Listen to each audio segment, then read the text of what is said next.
Host Chad, you're up. Yes, good morning, everybody. Megan, this is awesome. Really appreciate your. As someone with a master's in exercise science, one thing that resonated and quite frankly respected of you is your master's in nutrition.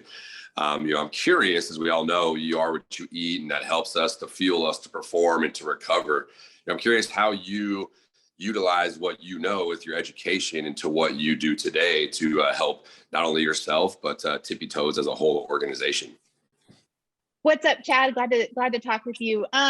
Yeah, I mean, I've always been interested in nutrition. I went to school and for me, it was like, I don't know necessarily what I'm going to do, but I'm always going to eat. So I might as well learn the science behind it. That's literally what I thought. It's why I became a registered dietitian. And then I figured out I really do it's a lot of medical nutrition therapy, which is a little bit different than a lot of the things we see, on Instagram now. But then it also started to play a role within my company, Tippy Toes, because, we keep the kids active. We talk about we want them to leave our class a little bit sweaty. We want to have them have a positive association with that. So that was another point that really drove me to get my master's in nutrition, because I knew that it could serve and give some validity to what we were doing at Tippy Toes.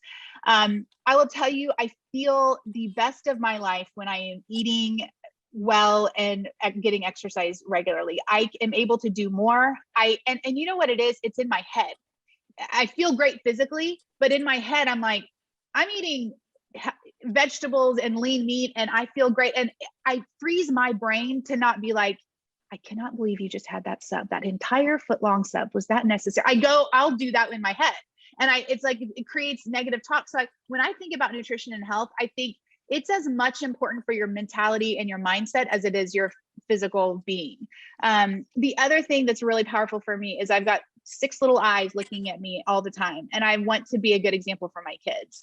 And really, we're all an example to everybody in our life, always. And so I think knowing that we all of our actions kind of have a megaphone to the world, I just want to do the best I can. And sometimes I am not great at it, but it's something I very much value. I've seen great results, that when I'm really focused and being mindful about what I'm consuming.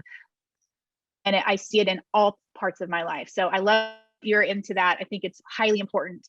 And I think it's something that we can all do a little bit better. Awesome. Thank you for sharing. Fruit until noon.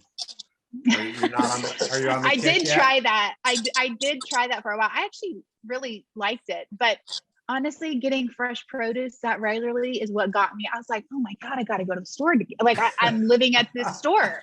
That's what crushed me. The logistics crushed me. I could eat, I could handle it. I just didn't, the logistics got me.